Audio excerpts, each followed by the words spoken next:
Salut! Nous c'est Steve, Alison et Liam. En 2018, nous avons décidé de tout quitter pour vivre une vie nomade pleine d'aventures. Il y a 2 ans, nous avons démarré un nouveau projet, aménager un ancien car scolaire en véritable maison roulante. Et depuis 1 an, nous vivons dans notre bus aménagé. Cette vidéo, vous avez été nombreux à nous la demander. Et donc aujourd'hui, enfin, on vous fait visiter notre chez nous. Eh bien, bienvenue chez nous. On va commencer par la première partie, c'est la partie non habitable en fait, c'est la partie conduite. Donc, ça c'est mon petit coin à moi. Je me suis installé 2 écrans en fait. Je trouvais ça important d'avoir 2 informations distinctes. Donc en fait ici c'est notre écran digital. On s'en sert surtout pour le GPS. On a Google Maps. En fait on l'utilise avec CarPlay. Donc Alison elle va gérer le GPS sur le téléphone. Et avec CarPlay je vais avoir le GPS quoi. Je vais avoir Google Maps. Et de l'autre côté, ça très important, ce sont mes caméras. J'ai 4 caméras. Donc on a les 2 là. En haut c'est les caméras pour les angles morts à gauche et à droite. J'ai cette caméra, c'est la caméra de droite. En fait, elle me sert surtout quand je dois m'insérer sur une voie et que je ne suis pas à 90 degrés, que je suis un peu en diagonale. J'arrive pas à voir. Grâce à cette caméra, je peux voir. Et la dernière, la caméra de recul, en fait, que j'ai fait le choix de mettre très basse pour voir vraiment le derrière du bus. Et ça me permet en reculant de pouvoir m'arrêter à ras d'un mur et de voir vraiment le mur avant de le toucher, quoi. Et tout ça, je l'ai branché sur ce module carré qui a donc 3 prises allume-cigare, des prises 12 volts, 2 prises USB pour le téléphone et un petit voltmètre qui va me donner l'intensité en direct de mes batteries moteurs et un petit bouton qui me permet de tout éteindre pour pas pomper la batterie. Très important, petit détail, le talkie-walkie, des jouets pour enfants achetés chez Action, mais on s'en sert tout le temps parce que du coup Alison, elle est ici pendant qu'on conduit, à côté de Liam. Et en dessous, elle a tout son petit bazar, dont le même talkie-walkie. Donc du coup, en fait, quand on fait des manœuvres, elle va sortir avec son talkie. Au moins, c'est plus facile pour parler. Parce qu'au début, on faisait 100, et puis derrière, elle faisait des grands signes. Je comprenais jamais. À droite, à gauche, recule, stop. Au moins, avec les talkies, c'est vachement plus pratique. Et en plus, qu'on est avec des copains qui ont aussi des talkies, au moins, on peut parler sur la route. Ça, c'est bien. À la base, on avait fait le choix, on voulait faire un tableau de bord en bois. Parce qu'on trouvait ça joli. Et Alison, il y a une très bonne idée, c'est d'aller rajouter des étagères en dessous, parce que là, en fait, il y avait un renfoncement qui clairement servait à rien. C'est vrai, il faut le dire, il servait à rien. Donc, on a fait des étagères à chaussures. On le voit pas trop d'ici, mais là, j'ai mon petit skate qui a trouvé sa petite place, dont je suis très fier. Mon skate électrique, je m'en sers dès que j'ai un truc à aller faire tout seul, pour le coup. Mais je l'aime bien. Ensuite, ici, donc je vous disais, c'est la partie où il y a Alison et Liam. Liam, donc on l'a mis dans le petit coin avec un vrai siège auto qui passe nickel. On n'aurait pas pu le mettre, je vous montrerai après les autres sièges dans le salon. Et en fait, il passe pas. Mais de toute façon, Alison, elle voulait être face à la route et même pour Liam, c'est vachement plus agréable. En dessous, on a le fameux bac à bazar où c'est tous les petits trucs d'accès rapide pour qu'on est sur la route, genre des gâteaux, un petit ventilateur. À côté, la poubelle de route qu'il faut que je vide. On a des prises pour se charger parce qu'on n'a jamais de batterie. Et enfin, mes cales fabriquées maison. Mais voilà, des cales de 7 cm pour quand en fait on arrive sur des spots, qu'on n'est pas droit, tu roules sur les cales et ça te remet droit. Dernier détail dont j'ai oublié de parler au niveau du poste de conduite, c'est cette dashcam. Le principe d'une dashcam, pour ceux qui ne connaissent pas, c'est de filmer la route. Et en cas d'accident, elle toute seule, elle va enregistrer la vidéo de l'accident. Ou sinon, moi, au volant, j'ai un petit bouton. J'appuie sur le petit bouton et ça va, pareil, sauvegarder les 5 dernières minutes sur la route.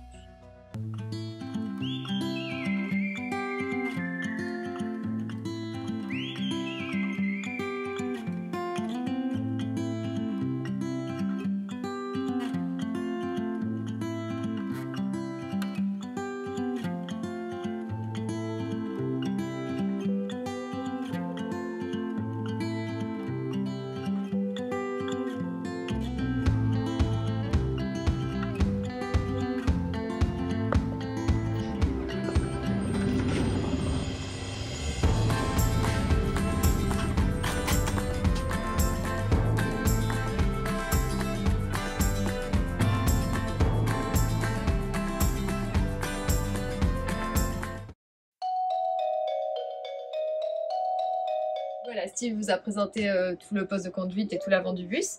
Et là maintenant, donc, je vais vous montrer le lit, la table à manger et le canapé. Donc en fait là, la table on a gardé donc ces 4 sièges d'origine. Donc en tout, le bus, du coup, il est homologué 4, 5, 6, 7 places. Donc c'est voilà, c'est complètement les sièges d'origine. On a juste mis une table toute simple pour faire un coin repas ou travail ou jeu de société ou apéro ou ce qu'on veut. En face, on a un canapé. Standard, classique, très confortable. Voilà, des petites photos. Ah oui, très important, le rétroprojecteur qui du coup projette en fait sur notre rideau. Voilà. Ici, on a un petit peu tout ce qui va être technique, un petit peu. Donc avec notre consommation de batterie, ce qu'on produit, ce qu'on rentre, le pourcentage, où on en est, et une simple station météo. Donc nous, pour l'électricité, en fait, on utilise le Power Kit d'EcoFlow, donc c'est un système tout en un. Steve vous en parlera plus tard, mais voilà, ça a été hyper pratique pour nous, pour l'aménagement. Là, sous mes pieds, ce sont des trappes qui sont pas encore tout à fait terminées, mais en fait, normalement, il y avait le couloir du bus. Donc là, on a 3 grandes trappes de rangement, donc ça nous permet quand même de ranger pas mal de choses. Et donc le lit. Donc là, en fait, le lit, il a évolué, il est tout récent celui-là. À la base, notre chambre était tout au fond du bus, donc avec Liam, donc notre fils. Et finalement, on a décidé de créer 2 espaces complètement séparés à l'opposé du bus. Donc Liam a sa chambre derrière qu'on vous montrera. Et nous, du coup, on a fait un lit pavillon électrique. Ouais. Donc on l'a fabriqué nous-mêmes avec un moteur de volet roulant. En fait, on a pris un moteur de volet roulant, des sangles. Et tout simplement, ça monte ou ça descend selon si ça tend, enfin ça resserre ou desserre les sangles. Je vais vous montrer. Donc là, on a juste un petit interrupteur. Et donc, on fait descendre. Je sais même pas si le lit est fait.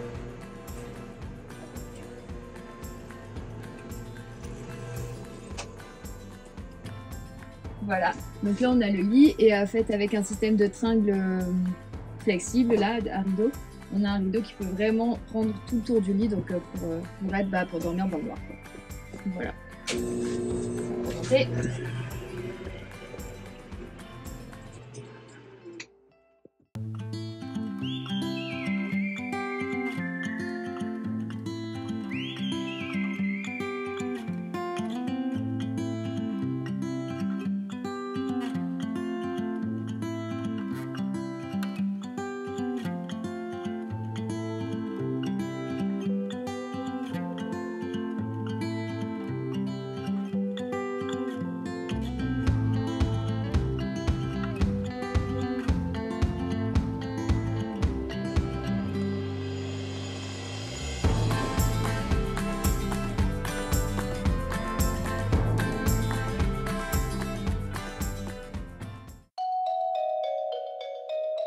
Eh bien, on arrive dans la partie salon. En fait, on a fait le choix d'avoir 2 coins distincts. On voulait pouvoir, soit par exemple, avoir Alison qui joue sur la table du salon et moi qui travaille sur cette table, ou l'inverse.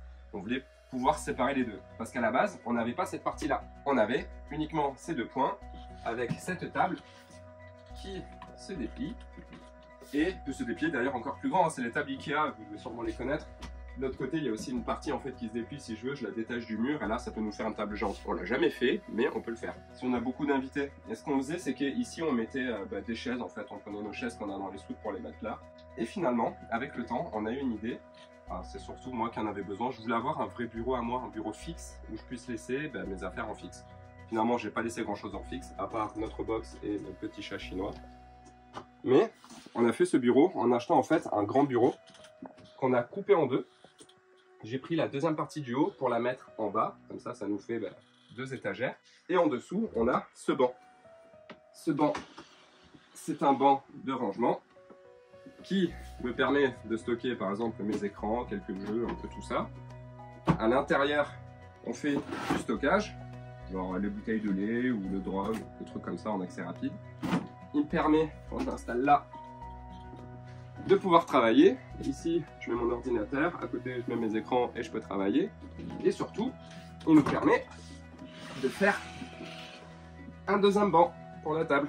Comme ça, on peut se mettre à 2 d'un côté et à 2 voire 3 de l'autre. Cette table, elle est bien pratique parce que on peut y faire du rangement. Ici, on a tous nos couverts qui sont un peu en vrac. Ici, on a tous les ustensiles de cuisine. Et en dessous, bah, on a un petit peu le reste en fait, genre des pailles, des baguettes chinoises, ce genre de choses. Et je vais pas vous faire l'historique d'en face, mais c'est des trucs auxquels on accède moins souvent, c'est des petits trucs de bricolage, des trucs comme ça. Donc on a en tout 6 tiroirs. Et en vrai c'est des grands tiroirs. Hein. Hop. Mon aspirateur pour faire le ménage. Je l'utilise tous les jours. Je vous ai pas montré à l'intérieur du coup de mon bureau ce qu'on a mis. On a une plastifieuse pour faire des petites activités pour Liam, une imprimante dont en vrai on se sert assez souvent, et une petite bibliothèque. Il y a ça, en vrai c'est assez moche la ficelle, mais pour l'instant c'est le système D que j'ai trouvé le plus rapide pour tenir. Parce qu'autant les livres ils bougent pas quand on conduit, autant l'imprimante elle s'est retrouvée 2-3 fois par terre, je pense qu'elle a pas trop kiffé. Donc voilà, on a mis une ficelle, mais je pense que je mettrai une petite corde un peu plus jolie. Et pour finir, de ce côté, on a notre four micro-ondes connecté. Ça sert à rien, mais quand c'est cuit, il m'envoie un message. Il me dit aussi que j'ai oublié de fermer la porte. Ça sert à rien, mais c'est cool. Moi j'aime quand c'est connecté. Et le bout de canapé. Du coup, de la même couleur, on l'a acheté sur le même site. En vrai, je sais plus lequel. Je crois que c'est Cdiscount. Mais ça s'appelle un bout de canapé. C'est le range bordel. Mais ce qu'on aime beaucoup, c'est ça. C'est qu'il y avait des prises à l'intérieur. 2 prises USB et 2 prises normales. J'y branche mon ordinateur, on y branche un chargeur de téléphone. Ça, pareil, c'est un petit module connecté. Enfin voilà, tout un tas de choses. On peut y ranger. Et voilà, là c'est tout pour la partie bureau. Et du coup, sur la hauteur, le dernier petit truc que j'ai installé là, c'est notre Alexa Echo Dot Mini, je crois. Echo Dot, je sais plus. Enfin, un autre Alexa, quoi, qui d'ailleurs m'a entendu lui parler. Alexa, Alexa, tais-toi. Avec la prise à côté. Le pire, c'est qu'elle était même pas prévue d'être là en fait. Mais cette prise, je l'avais installée là parce que à la base, toute base, il devait y avoir le Projo ici, le fameux Projo qui est tout là-bas. Il devait être là parce que tout le salon devait être décalé, cette partie de la cuisine devait pas être là et l'écran de cinéma devait être là. Finalement, on a tout décalé. Je me suis retrouvé avec une prise toute seule au plafond, donc j'ai installé Alexa dessus, quoi. Voilà. Et je m'en sers pour tous les trucs connectés. Je dis Alexa ouvre la porte, Alexa éteins les lumières, Alexa lance un film, ce genre de trucs. Ça marrant, moi j'adore.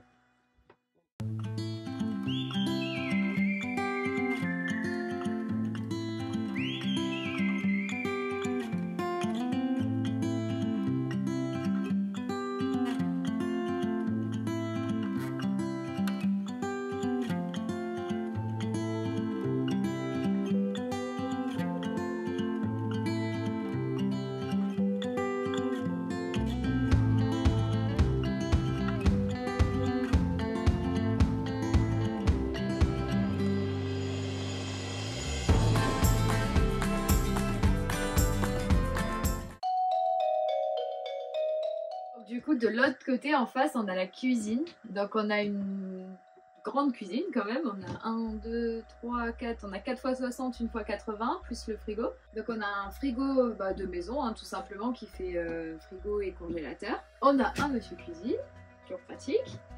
Et donc, en fait, on a décidé de mettre que des tiroirs parce qu'on trouve ça plus pratique pour ranger et même pour la route et tout. Donc, voilà. Donc, tout est full tiroir. Donc, on a le premier tiroir verre, bol, raquin, petit truc comme ça. Deuxième tiroir avec les assiettes, les Tupperware. Troisième tiroir de un petit peu de bazar, mais bon, on va dire avec tous les gros éléments, poêle, casserole, cocotte.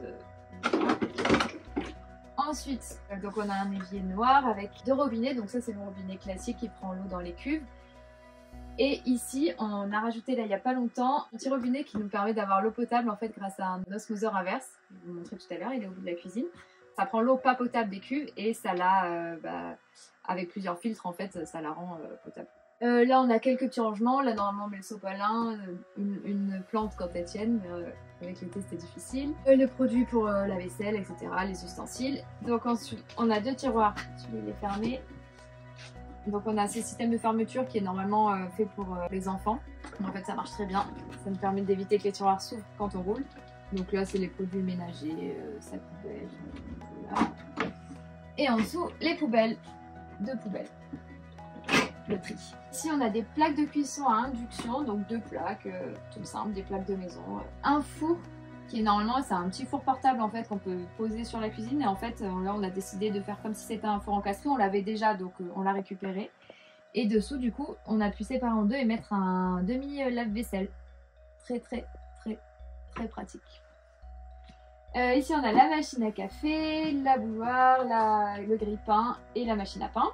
Et donc là, en fait, c'est tout ce qui va être garde-manger. Donc le sucré, le salé et les huiles, tout ce qui est sec, un peu batterie.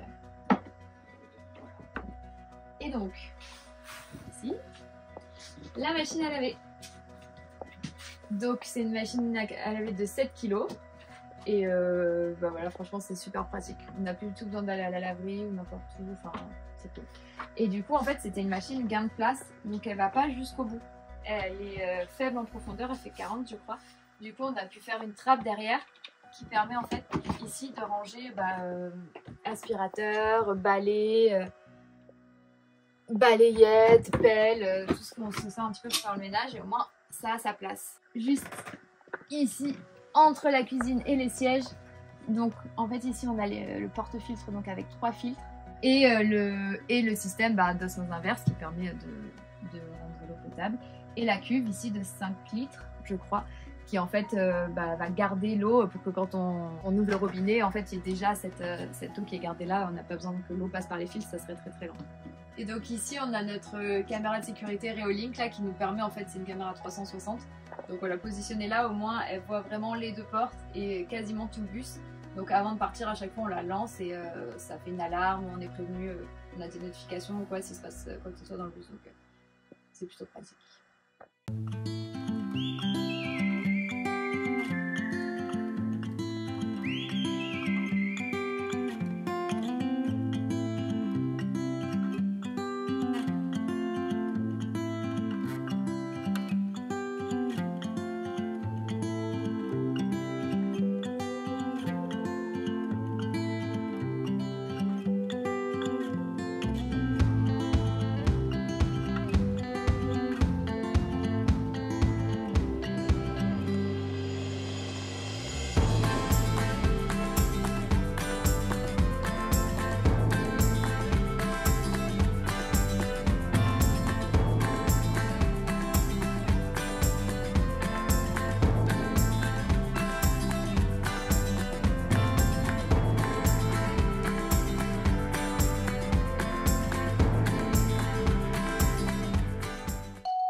Je reviens, je suis à vous pour la présentation de la suite.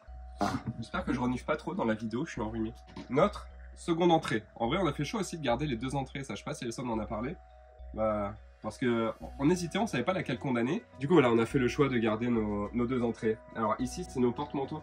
On les voit même pas tellement qu'il y a des trucs. Mais bon, tant pis, on a mis des petits porte-manteaux Ikea. Cette petite boîte, c'est notre vide-poche. Dedans, on y trouve les clés, de la crème solaire, on va savoir ce qu'elle fait là. Non, c'est l'anti-moustique. Ce genre de choses. Et on a un interrupteur. Tu vois, magnifique. Voilà. Notre cage d'escalier. On a refait le sol parce que le lino de base des bus est assez dégueulasse. Donc on a installé du bois. Voilà, un joli bois. Et en dessous, donc là, sous le sol, et là, pareil, sous le sol, on a des rangements pour les chaussures, parce qu'on n'a jamais assez de rangements pour les chaussures. À la base, on devait les mettre ici, les chaussures, puis finalement, on s'en sert pour autre chose, en fait. On a une caisse où dedans, on va savoir pourquoi, des lunettes de plongée, mais surtout, normalement, on y met les gourdes. À côté, on a nos casques de vélo, et en dessous, mon casque, parce que comme j'ai une grosse tête, j'ai un gros casque qui ne rentre pas là-haut, donc je le mets en bas. Et ici, on a nos sacs. Ici, on a nos grosses commodes. En fait, c'est un peu le rangement principal du bus. Alors, c'est vrai qu'on n'a pas beaucoup de rangement au final dans le bus, vu qu'on a la cuisine. Et dans la cuisine, on n'a que des trucs de cuisine. Et tout le reste, c'est ici. Donc, grosso modo, on a tout est verrouillé. On a les habits. Je vous montre mon placard, c'est le mieux rangé. Bon, ça, c'est les soumettes. Tous les fringues. Mais voilà, grosso modo, on a les draps, les trucs d'hiver, genre bonnet et tout, des habits, les sous-vêtements, des habits. Ah là, c'est les pyjamas. Et juste ici, ça c'est mon tiroir à moi, mon tiroir de tout mon électronique, les câbles, les disques durs, tous ces trucs-là. Au-dessus, on a notre tiroir audiovisuel avec tout ce qui est appareil photo, le drone, les lumières, les caméras, tout ça. Et ici, je l'ouvre pas parce qu'on s'en fiche, mais c'est les serviettes de bain. Ici, on a une belle perte de place. Donc pour l'instant, ce qu'on fait, c'est qu'on pose des trucs comme ça, qui fait qu'à chaque fois qu'on prend la route, ça tombe par terre. Donc on va retravailler cette partie. En fait, on aimerait bien essayer de fermer ici. On ne sait pas encore si on met un filet ou si on met des caisses qu'on va découper en suivant la forme du plafond pour aller tirer nos caisses et avoir des rangements en plus, quoi, parce qu'on préfère pas mal de rangements. Avec le détecteur de fumée et très important de monoxyde de carbone. Parce qu'avec les chauffages à gasoil qu'on a, eh ben, il faut un détecteur. C'est pas obligatoire, hein, mais c'est mieux d'avoir un détecteur de monoxyde de carbone. Wow, on attaque la salle de bain. Cette magnifique porte, on en est très fiers. En vrai, j'ai galéré à la faire parce que on n'a pas une hauteur sous plafond d'une maison. Donc la porte était trop haute. Donc ce que j'ai fait, c'est que j'ai démonté le bar. Je l'ai fait sauter au pied de biche, hein, pas le choix, parce qu'il était collé. J'ai démonté le bas, je l'ai découpé et je l'ai recollé, revissé. Tac, fermeture obligatoire parce que quand on roule, sinon la porte se balade. Notre salle de bain. Bienvenue. La douche qui est très bien rangée. Non, en vrai, on y met le linge parce que sinon, on ne sait pas où le mettre. À côté, c'était des petites billes. Bon, ça, pareil, je les mets là parce que sinon, je ne sais pas où les mettre. Mais Liam, en ce moment, il joue avec des petites billes. Vous savez, les petites billes, on met dans l'eau là. Et, ça s'appelle les billes d'eau et elles gonflent. C'est trop marrant pour les enfants. Une douche pluie. Ça, j'en suis fier de cette douche pluie. Parce que j'ai toujours voulu avoir une douche pluie. Et j'ai dit dans mon bus, je veux une douche pluie. Mais en vrai, j'ai l'intention de faire un trou là. Un petit trou où il y aura juste ça qui ressortira et du coup elle sera vachement plus haute. Notre meuble basque avec nos 3 tiroirs verrouillés tout le temps. Ici bah, c'est nos brosses, les crèmes. Normalement on a chacun de notre côté, mais tu vois Alison elle s'est étalée sur mon côté. Voilà, je rends ses affaires. En dessous c'est tout ce qui rentre pas au-dessus, grosso modo. Donc les grands trucs comme sèche-cheveux, glisseurs, les parfums. En vrai, eux, ça va souvent, les laisse déverrouiller. Mais lui, pour le coup, il est toujours verrouillé parce que c'est la boîte à pharmacie. Là, on a voilà, tous les médocs. Hein. Hop. Là, à côté, petite cachette pour la lessive. Le pot de Liam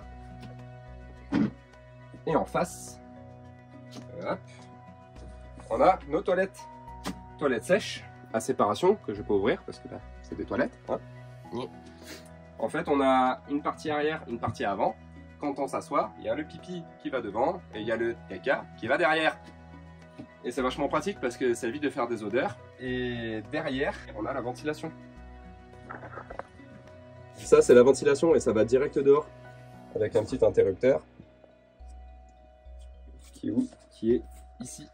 Il est caché derrière notre corbeille de sciure. Petit interrupteur pour allumer et éteindre. Faut que je remette de la sciure. Ça c'est notre bac de sciure parce que quand tu fais popo, tu mets de la sciure par dessus. Ça évite les odeurs et ça fait sécher aussi. Et en dessous, la petite poubelle pour le papier parce que pareil le papier on le met pas dans les toilettes sinon ça empêche que la sciure fasse contact avec la matière, donc on met le papier là-dedans. En face, vas-y rentre. On a nos serviettes. C'est moi. Avec notre magnifique grand miroir qui te permet de te regarder toi-même quand tu es aux toilettes ou sous la douche. Et voilà, bah, papier toilette hein, tout simplement. Super. Dernier truc, j'ai complètement oublié d'en parler, c'est au niveau de l'aération. On n'a pas installé d'aération au plafond parce que on a l'avantage avec nos bus, on a des fenêtres ouvrantes. Voilà. Donc on se douche, on peut ouvrir, mais au moins ça aère bien quoi.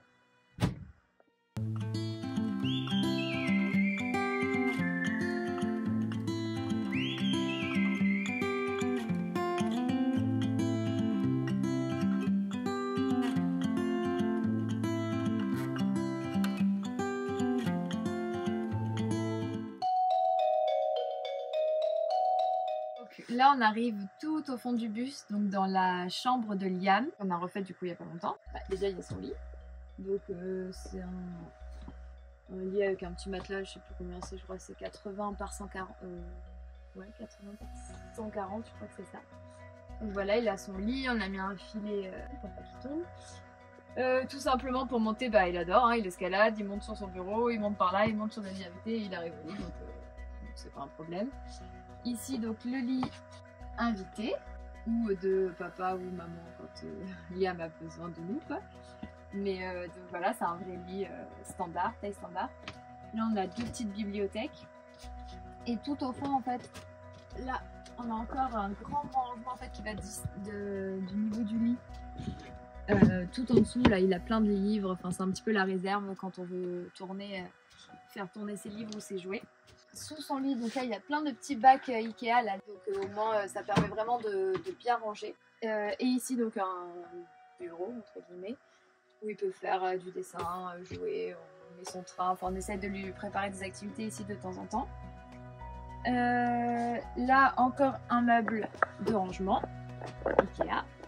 Et donc ensuite, en fait, la structure est un petit peu bizarre parce qu'en fait, sous toute cette partie, il y a nos cuves d'eau propre.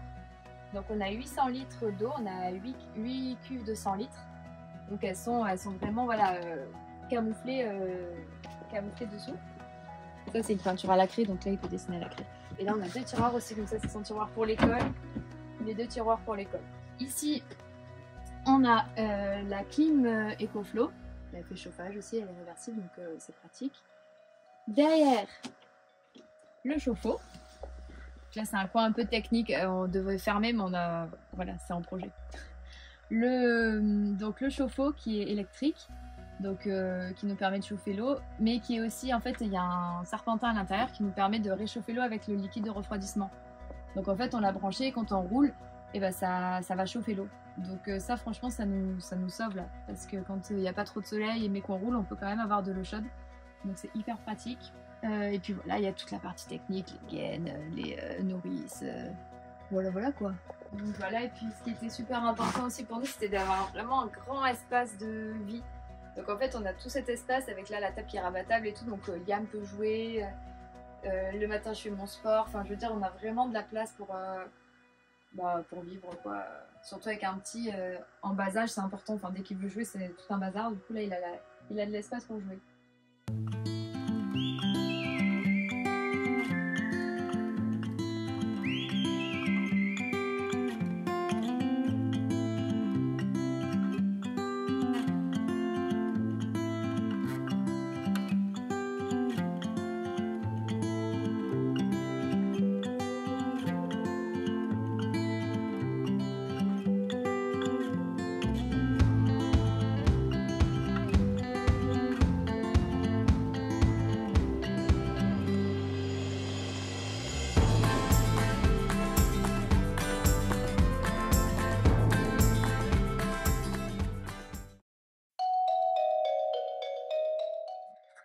Bon, je vous fais un tour rapide des soutes. Et je ne vais pas rentrer trop dans les détails, donc si ça vous intéresse, après on pourra vraiment rentrer en détail de toute la partie technique qui est à l'intérieur des soutes. Ici c'est notre soute électrique, donc celle-là je vais vous en parler. D'abord je vais la dégager pour vous en parler un petit peu. Donc, notre soute électrique. C'est là qu'on a tout notre système électrique. Donc Alison vous en avait parlé un petit peu au-dessus. On a le système électrique EcoFlow, donc c'est le Power Kit, c'est un système tout en un. À l'intérieur de ce module, on va avoir l'onduleur pour avoir du 230 volts, on va avoir les MPPT, parce qu'il y en a 2, en fait c'est des chargeurs DC-DC, si on veut vraiment être précis, pour pouvoir brancher des panneaux solaires. On a aussi l'alternateur qui est branché dessus, donc quand on roule, ça va pouvoir nous charger les batteries. On a la prise de courant externe, donc je vous la montrerai là-bas, on peut se brancher directement à une prise pour charger le bus. Et grosso modo, une prise après dessus, voilà, pour tirer directement du 220, un peu comme des fois dans les maisons, au niveau du tableau électrique, des fois on a une prise, voilà, ça peut servir. Ça, c'est nos 2 batteries de 5 kW chacune en lithium LiFePO4. À côté, rien à voir avec le système électrique, mais c'est mon NAS. Grosso modo, c'est un serveur. J'ai 4 disques durs de 4000 Go chacun avec tous mes films et mes séries. À côté, on a une EcoFlow Delta Max. Donc ça nous sert un peu de batterie secondaire, batterie de secours. Quand on a 100%, je la charge, elle a fait 2 kW. Et si on se retrouve vraiment à la dèche d'électricité, comme on n'a pas de groupe électrogène, en fait, je vais me servir un petit peu de ça pour redistribuer l'énergie dans le bus. Ou ça peut nous servir si je veux tout simplement déporter, aller travailler loin avec de l'électricité. Derrière, toujours avec le Power Kit, on a un tableau électrique, donc avec des disjoncteurs mécaniques pour le 230 volts. On a ici, on en a 6. Ils sont à 10 ampères chacun. Et à côté, on a 12 fusibles pour le 12 volts. Eux, c'est des disjoncteurs électroniques. Ils sont programmables depuis l'interface, en fait, soit l'application, soit l'écran que vous avez montré à Alison en haut, on peut activer ou couper et voir la consommation en direct de chacun. Pareil pour le 230 volts, on voit la consommation pour chaque fusible. Et à côté, je me suis rajouté un tableau électrique perso en plus parce que je voulais avoir certains disjoncteurs plus forts que les 10 ampères par exemple pour le four qui tient beaucoup. Bon, celle-là du coup c'était la soute la plus intéressante, c'est pour ça que je me suis attardé, les autres on va aller plus vite. On a celle-ci, c'est celle qu'on a appelée la soute accès rapide. On a les tables, les sièges, on a une glacière EcoFlow qui nous sert de machine à glaçons et de réserve de bière et un gros bac de jouets pour Liam. La prise offshore dont je vous parlais, c'est des prises spéciales, c'est des prises P17 qu'on appelle aussi des prises Marshall, on va mettre dessus. La soute numéro 3, c'est la réserve de nourriture et de sciure. Là-dedans on a la sciure de bois pour les toilettes et la nourriture que je mets dans ce gros bac ou un peu à côté. Et au passage c'est le réservoir d'huile, huile moteur et huile hydrostatique pour le ventilateur. Elle ressemble à rien, mais en vrai, derrière on voit pas trop, mais là on a le Webasto, le Shinasto qui nous chauffe la chambre de Liam et bientôt la salle de bain. Ici on a deux filtres. C'est les filtres, les pré-filtres en fait de remplissage. Quand on se remplit, on va se remplir avec ce tuyau qui est branché au filtre et ça va filtrer surtout les particules. Et derrière, on ne voit vraiment pas lui, on voit un petit peu là, je sais pas si tu arrives à bien montrer, c'est le surpresseur. Ouais, on le voit pas trop, mais c'est un gros module qui va jusqu'en bas. C'est un surpresseur de jardin, Gardena tout simplement. C'est lui qui nous fait toute la pression dans le bus quoi. On a pris ça au lieu d'une pompe. Comme ça on a tout, on a pompe et vase d'expansion tout en un. La soute numéro 5, c'est ma soute à bricolage. Il n'y a pas grand chose à dire, hein. Là-dedans j'ai tout, j'ai mes vis, de la peinture, tous les outils là, voilà ma petite collection d'outils Parkside, des systèmes pneumatiques, d'autres outils. Une super valise à outils, je m'en sers, c'est un peu mon havre de paix là-dedans, c'est un peu n'importe quoi, autant là c'est tout bien rangé, tout bien organisé. Et derrière, on ne voit pas, mais j'ai plein de chutes, les protections. Je sais où se trouve tout. Après, c'est pas toujours facile d'accès, mais on fait avec ce qu'on a, quoi. La soute numéro 6. Elle, c'est la soute à caisse. Derrière, ça va jusqu'au milieu du bus. On n'a que des caisses comme ça. Ce sont des caisses avec des habits. On a les caisses avec les habits d'hiver, là actuellement, parce que c'est pas encore l'hiver. Et ensuite, quand arrive l'été, on switch. On prend tous les habits d'été qu'il y a là-haut dans les commodes. On les met dans les caisses et les habits qu'il y a dans les caisses, on les met dans les commodes. Et comme j'avais pas la place pour la mettre, j'ai aussi mis ma trottinette ici. Et il y a le vélo de Liam qui vient se mettre aussi contre. Soute numéro 6. Numéro 7, pardon. Dernière quoi. Dernière soute. C'est la soute à vélo. Donc vélo électrique pliable, vélo bécane, super pratique. Alors ça c'est mon vélo, comme c'est un fat bike, il est un peu plus gros et il rentrait pas debout. Ça c'est vrai, c'est dommage. Donc je le mets sur le côté. Celui d'Alison, il tient debout. Il y a l'ancien vélo de Liam, il y a sa draisienne, il y a le siège vélo pour Liam. Et derrière, on a un autre Webasto. Lui, c'est celui qui nous sert à chauffer le salon, avec le réservoir de gasoil qui est derrière. C'est quelque chose que je vous ai pas montré, parce que là, pour le coup, c'est planqué derrière, on n'a pas besoin d'y accéder. Mais en fait, au centre du bus, tout le long, on a mis 4 cuves de 100 litres. Ce sont les cuves d'eau grise. Donc pour info, les eaux grises, c'est les eaux, c'est pas les eaux noires, c'est pas les urines, c'est pas les sels, c'est l'eau de la douche, du lavage de main, des robinets quoi. Donc ça va dans les eaux grises. Et pour la vidange, on a ici, on a une grosse vanne. Donc en fait, je vais aller brancher un gros tuyau dessus, aller jusqu'au trou de vidange et j'ouvre et puis voilà, ça vide tout. Et cette soute, c'est pas vraiment une soute en fait, c'est pour ça que j'hésite à en parler, mais c'est la soute à batterie. Les deux batteries de bus et toute la partie électronique du véhicule en fait, directement du bus. Voilà. Tu montes sur le toit? Ah, je vais monter sur le toit. Finir les... On va avoir les panneaux solaires. Ça, c'est un must-have. C'est une échelle pliable. Elle prend franchement vraiment pas beaucoup de place. Elle rentre dans les soutes et elle est super grande. Je ne l'ai même pas dépliée à fond là. Sur le toit, on a 1, 2, 3, 4, 5, 6, 7, 8 panneaux solaires de 400 watts, plus deux petits panneaux solaires de 100 watts qui, eux, nous maintiennent la charge des batteries moteurs. Et bah là, j'ai posé la petite Starlink qui nous sert à avoir Internet où qu'on soit grâce au satellite. Bah du coup, voilà, c'est la fin de cette vidéo. Petite précision qu'on ne vous a pas donnée par rapport à notre bus, c'est un Irisbus Ares. Donc Irisbus, c'est la marque, une marque qui n'existe plus. Ares, c'est le modèle. Il est de 2006. En fait, il est de fin 2006 et nous, on voulait particulièrement celui-là parce qu'il a beaucoup de hauteur sous plafond, en contrepartie des soutes un peu plus petites, mais on voulait vraiment avoir de la hauteur au-dessus de la tête. Et on voulait fin 2006 parce qu'en fait, c'est la dernière année de production d'ARS. Donc en gros, c'est le ARS le plus récent qu'on peut avoir. Et donc on l'a acheté 8 000 €? 8 000 €, dont 2 000 € de livraison. Parce que c'était genre tout au nord et nous on est au sud de la France, donc forcément... Il y a quelqu'un qui nous l'a conduit en fait tout le trajet. Voilà. Et ensuite... Attends, je précise un truc. Juste un truc. Parce que nous, on ne pouvait pas le conduire. Parce que, en fait, avant de le faire homologuer, c'est un car. Donc, il faut le permis TCP. TCP, donc c'est le permis D pour pouvoir conduire des bus. Et une fois qu'il est homologué, il faut le permis C, permis poids lourd. Non, c'est n'importe quoi. Oh, je fais des coupages. Ok. On l'a acheté vraiment en l'état, il y avait tous les sièges et tout, on a tout enlevé. Mais si vous voulez, on a quand même pas mal de vidéos sur l'aménagement, si jamais ça vous intéresse. On a tout fait nous-mêmes. Et là, aujourd'hui, on est plutôt content quand même, on est super bien dedans. Ouais, 100% autonome. C'est notre maison en fait. Ça, c'est vrai qu'on l'a même pas précisé pendant la visite, mais c'est notre maison. On fait pas que voyager avec, c'est notre maison toute l'année. C'est tout ce qu'on a, on va dire. Tout ce qu'on a, c'est ça, c'est là-dedans. Au niveau autonomie. Au niveau autonomie électrique, on est vraiment. Ouais, on tient assez longtemps parce qu'on est en full électrique aussi. Hein. On a tout qui est en électrique. Mais voilà, avec 3200 watts de panneaux solaires et 10 kW de batterie, on s'en sort bien. Niveau eau, on a 800 litres, donc on tient bien 2 semaines en vrai. Hein. Ouais, pour 400 litres de grise aussi. Pour 400 litres, c'est les règles, ça, pour que ce soit la moitié minimum, enfin minimum moitié. La moitié. On vous met en description du coup les liens des choses qu'on vous a présentées, comme par exemple le Power Kit ou la batterie EcoFlow autonome, aussi les toilettes, enfin voilà, un peu toutes les choses qu'on vous a présentées qui sont un peu particulières dans notre bus. Je vous mets tout ça dans la description. Donc là, juste pour info, on est en Croatie, on est en voyage direction la Turquie pour plusieurs mois. Donc on va normalement faire des vidéos 1 ou 2 par semaine pour tout ce voyage. Donc n'hésitez pas à vous abonner si vous voulez suivre ce voyage. Ciao, à bientôt. Ciao, ciao.